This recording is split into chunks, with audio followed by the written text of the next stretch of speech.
diabo começa a ficar um pouco furioso porque percebe que o paciente do Vermelindo, que é o aprendiz dele, está sendo influenciado pela namorada e pelos familiares da namorada, que são verdadeiros cristãos. Analise como assim verdadeiros cristãos? Que são cristãos que estão focados na palavra, não estão deixando a tentação falar mais alto. E isso vai influenciar o paciente do Vermelindo, e isso não vai ser nada bom para o inferno. E a partir daí as cartas começam a ver estratégias dos pontos fracos, tanto do paciente quanto da namorada do paciente, para poder tentar os dois.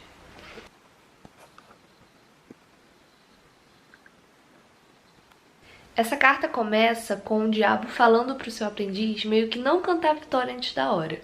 Porque o aprendiz estava feliz que o paciente estava colocando a vontade terrena dele, que era a paixão por uma mulher, acima da religiosidade. Porém, o diabo não tinha percebido que o paciente estava orando por seu relacionamento. Então, na verdade, ele não estava colocando nenhuma paixão acima da sua religiosidade. Ele estava orando para que Deus fosse o centro do relacionamento dele. E Satanás estava tentando alertar o seu aprendiz que isso não é certo, isso não é legal e que ele tem que mudar isso. E ainda nessa carta, mais pra frente, fala também sobre outros assuntos relacionados à oração. Um ponto interessante a se falar é que diz sobre convencer a mente humana de que as orações em que você faz os seus pedidos não valem de nada. Não adianta nada você fazer pedidos na sua oração.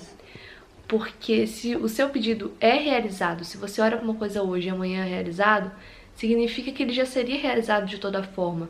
A força humana, a força braçal, iria fazer com que ele fosse realizado de todo jeito. Então não foi algo que Deus realizou pra você, sabe? Eu achei bem complicadinho essa leitura da 27, da carta 27. Não tanto, gente, quanto a leitura da carta 26. Pra mim, a carta mais difícil de ler foi a carta 26, tanto que eu não tô falando nada dela pra vocês, porque extrair algo dessa carta foi meio complicado.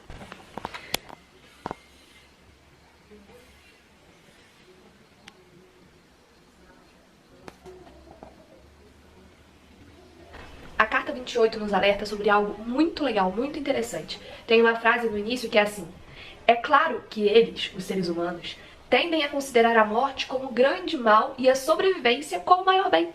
E é verdade, quando alguém tá muito mal no hospital, a gente fala, ai, tomara que ele sobreviva. Só que a verdade vem na frase seguinte: mas isso é porque nós os ensinamos a fazer isso.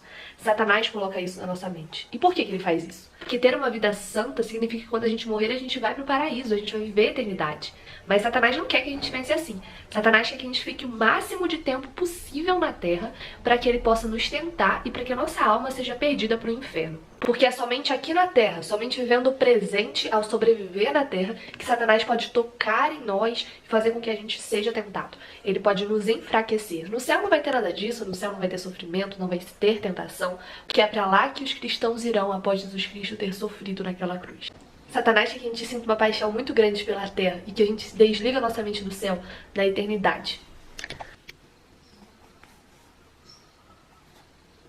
A carta 29 é quase que uma continuação da 28. Tem uma ligação. Porque na 29 tem a certeza que o paciente, o ser humano, ele vai ser convocado para a guerra. E sendo convocado para a guerra, ele tem a chance de ser morto. Porém, se ele for morto nesse estágio, a alma dele vai para o céu e não para o inferno. E o diabo vai ter perdido aquela alma. Então, o Maldanado dá algumas estratégias ao Vermelindo para que ele possa ganhar essa alma em vez de perdê-la. Uma das formas é colocando ódio no coração do paciente. Sentir ódio pelos outros é pecado. E aqui tem uma frase seguinte: deixam considerar-se suficientemente identificado com a mulher e as crianças para sentir ódio no lugar delas. Ou seja, ele vai sentir ódio por ter tanta mulher e criança sofrendo. E vai falar, esse ódio que eu tô sentindo por quem está nos atacando não é um ódio pela minha pessoa, não é porque eles estão me atacando, é porque eles estão atacando crianças e mulheres inocentes. Mas não identificado o suficiente para considerar os inimigos delas como os seus próprios, e por isso como objetos de seu perdão. E ele vai pensar, eles são inimigos delas, porque eles estão fazendo mal às crianças e às mulheres. Então eu não preciso perdoá-los, eu não preciso praticar o perdão, porque não é meu inimigo. Quando na verdade, quando você sente ódio por alguém, essa pessoa também é sua inimiga, inconscientemente, e você deve perdoá-la.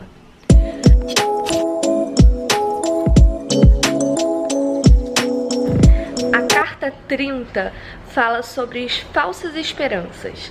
é quando o diabo tenta tanto aquela alma, tenta tanto aquele paciente, está tão difícil aguentar, chegou num nível tão cansativo, que ele cede para o pecado, ele peca.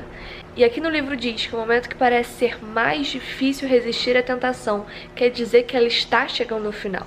Mas o paciente, o ser humano, não pode saber dessa armadilha. A frase é assim: o divertido é fazer o homem desistir precisamente quando o fim de sua agonia estiver quase à vista. Porque assim o demônio vai pensar: ah, se ao menos ele soubesse. Se ao menos ele soubesse que estava quase no final. Se ao menos ele soubesse que ele conseguiu resistir. Então resista até o último minuto, porque Jesus é a sua força. O ser humano aqui do livro, ele está passando pela guerra da Europa. E ele vê todas aquelas pessoas mortas, ele tem que ser um soldado da guerra. O diabo está dizendo ao seu aprendiz que ele deve tocar nas emoções do seu paciente, para ele ver todas aquelas confusões da guerra e pensar assim: o mundo realmente é o que é e que toda a sua religião não passou de uma fantasia. Porque ele vai ver tantas pessoas mortas que ele vai perder a esperança, a fé dele vai ser abalada. Mas a gente vê que ao longo do livro, essa fé não é abalada. Finalizei a última carta de Um Diabo, Seu Aprendiz. Gente, o que eu tenho a dizer sobre a última carta? Sim, o nosso lado venceu. Jesus conseguiu salvar aquela alma. A alma não foi pro inferno, foi pro céu. E isso mostra a irritabilidade do mal danado. E também nos comprova a falsidade de Satanás, porque aqui o mal danado está muito irritado com o demônio que estava com a alma do paciente nas mãos, mas conseguiu deixar escapar para que a alma fosse salva pelo céu. Na página 167 fala sobre a limpeza que aconteceu. O paciente viu a divindade, né? Viu Deus, o brilho do Espírito Santo. Enquanto o demônio não conseguiu enxergar isso, o ser humano viu, após a morte, o brilho do Espírito Santo e foi limpo. Aconteceu uma limpeza total, uma purificação daquele paciente. O paciente também viu o demônio, ou seja, ele viu que ele estava sendo tentado esse tempo todo, mas percebeu que resistir até o último minuto vale a pena. Porque no momento que está muito difícil a tentação, quer dizer que ele está no final, que você deve resistir. Sobre conhecer a divindade, a trindade, né, Jesus Cristo, Espírito Santo e Deus, a carta diz assim: mas quando os viu, ou seja, quando o paciente viu a divindade, soube que já os conhecia desde sempre e se deu conta do papel que cada um deles assumiu em muitas horas de sua vida, quando ele imaginava estar sozinho. Esse reconhecimento o libertou da companhia deles pouco antes de os membros do seu corpo desfalecerem. Apenas você foi deixado de fora. Apenas o demônio foi deixado de fora, porque ele pode tentar muito os seres humanos, mas ele nunca vai conseguir chegar ao paraíso. Agora eu vou ler o livro 2, presente nesse livro, que é Mal Danado Propõe um Brinde, também escrito por C.S. Lewis. Então vamos ver o que eu tenho a dizer sobre ele.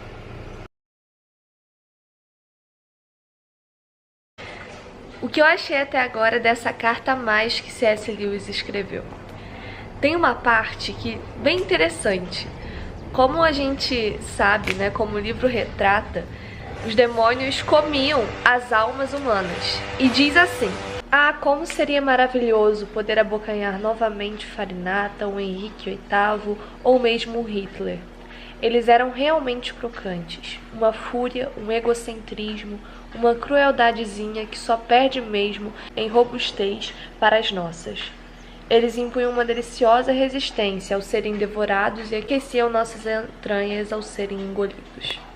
Aqui a gente vê como as almas realmente são perdidas no inferno, acabam e queimam para sempre. Bem diferente do céu, onde viveremos eternamente numa luz, na glória de Deus, na presença dele. Na página 185 fala sobre os jovens de hoje, diz assim: eram vermes de mente tão confusa, tão passivamente responsiva ao ambiente, que foi com esforço hercúleo que os elevamos àquele nível de clareza e de deliberação, no qual lhes foram possível cometer um pecado mortal. A mente da nossa geração está tão vulnerável às tentações, aos ataques do inimigo, que para ele está cada vez mais fácil fazer com que a nossa geração cometa um pecado mortal, cometa um pecado que vai comprometer a eternidade dela. Nesse brinde que Maldonado propõe, ele está falando para os novos formandos da área, para os jovenzinhos demônios. E ele dá uma dica muito interessante, que é a seguinte: o primeiro trabalho dos tentadores é de consolidar essas escolhas das estradas para o inferno e torná-las um hábito por meio das repetições constantes. Então, você escolhe pecar. Você não é obrigado ao pecar, você tem um livre-arbítrio. E quando você escolhe pecar, isso faz o diabo vencer uma etapa da sua vida. Ele vai querer fazer com que essa escolha se torne uma escolha diária. Porque quando é algo diário, se torna um hábito, está na sua rotina.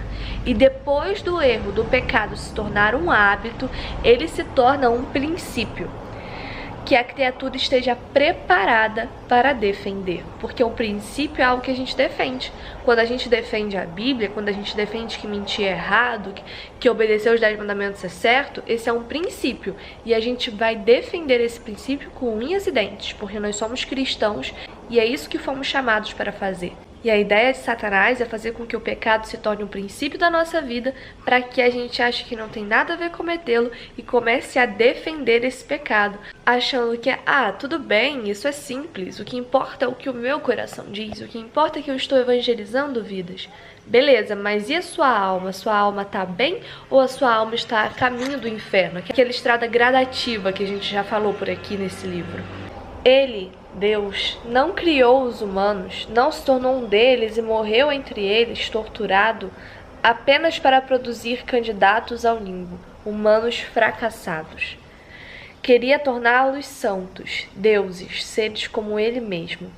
O livro já falou várias vezes que nada o diabo cria, o diabo só copia de Deus. E uma das coisas é isso.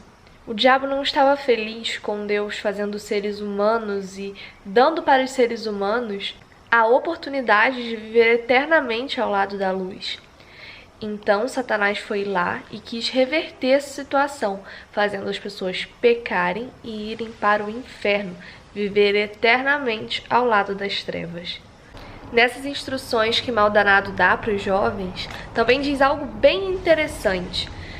Capture o flautista mágico e todos os ratos o seguirão. Que chegará um momento em que os demônios não irão mais ter que se preocupar individualmente com as pessoas, exceto no caso de alguns deles, porque a maioria seguirá os famosos, a influência da mídia, que já serão pecadores o suficiente, já estarão sendo dominados por Satanás. Farão mais e mais pessoas também serem dominadas pelo demônio, também pecarem por livre e espontânea vontade. Por isso a nossa geração está tão perdida, né? Porque ela tem se importado tanto com o que os outros fazem e quer fazer igual, e não vê se o que o outro faz e ela está querendo fazer igual é certo ou errado, é pecado ou não, simplesmente copia.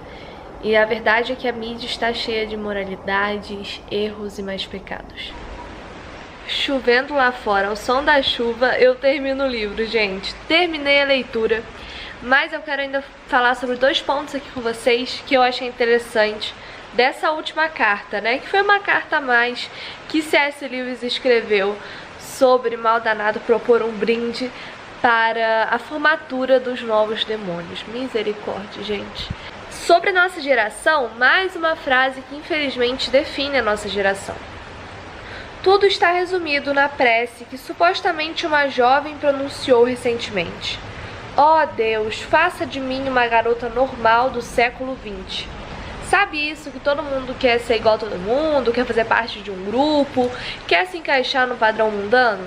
Então, aqui no livro diz assim: graças aos nossos esforços, isso vai significar cada vez mais: faça de mim uma débil mental, uma parasita. Porque é isso, infelizmente, que a nossa geração tem se tornado. Tem se tornado vulnerável a todas as armadilhas de Satanás. Agora, uma curiosidade muito grande é que aqui no livro fala sobre os fariseus. Lembra que eu li pra vocês sobre Hitler, sobre eles estarem comendo Hitler, misericórdia, mas comendo a alma de Hitler? Então, também fala aqui sobre os fariseus, mas dessa vez em forma de vinho. Olha que interessante. Diferentes tipos de fariseus foram colhidos, pisoteados e fermentados num só recipiente para produzir um sabor delicado. Trata-se de tipos que foram bastante antagônicos uns para com os outros na terra. Para alguns, seu único interesse eram regras, relíquias e rosários. Outros só se interessavam por roupas sinistras, expressões tristes e fúteis e tradicionais abstinências ao vinho, ao carteado ou ao cinema. Ambos tinham em comum a presunção e a distância quase infinita entre a sua atitude verdadeira e qualquer coisa que o inimigo, ou seja, Deus, realmente é ou ordena. Eu li essa última parte pra vocês mais como curiosidade, né? Porque a gente sabe que é algo ficcional. Mas eu achei bem interessante pela religiosidade dos fariseus terem os levado ao inferno. Então é isso, gente. Eu terminei o livro, eu tô muito feliz de ter terminado. E agora eu vou fazer uma resenha pra vocês. No próximo vídeo será a resenha desse livro. E eu vou falar mais comentado das principais coisas que eu encontrei do livro. Bom, minhas princesas, esse foi o diário da leitura de Cartas do Diabo ao Seu Aprendiz, do C.S. Lewis. Eu gostei muito do livro. Antes de finalizar, eu quero explicar pra vocês por que eu dei uma pausa durante a leitura. Durante o vídeo, em um vlog que eu fiz, eu falei que eu iria explicar o porquê dessa pausa, então eu tô aqui explicando pra vocês. Durante a leitura, eu percebi que aquilo estava me fazendo um pouco mal ler esse livro. Porque, querendo ou não, você pode confundir sua mente, começar a questionar várias coisas, e algo que eu não quero nunca é abalar a minha fé. Então, uma dica também que eu dou pra vocês: se vocês sentem que a fé de vocês está sendo balançada em algo, pare, corte o mal pela raiz. Por isso eu dei um tempo de algumas semanas sem ler o livro, e quando eu senti que eu estava forte espiritualmente para voltar, eu retornei com a leitura. Então é isso, minhas princesas, eu espero que vocês tenham gostado do diário de leitura. Se gostou, deixe o seu like, comente aqui embaixo qual livro vocês gostariam que tivesse um vlog de eu lendo para vocês, o que eu achei de cada capítulo. Lembre-se que é um livro cristão. Um beijo e que Deus abençoe vocês. Tchau, tchau!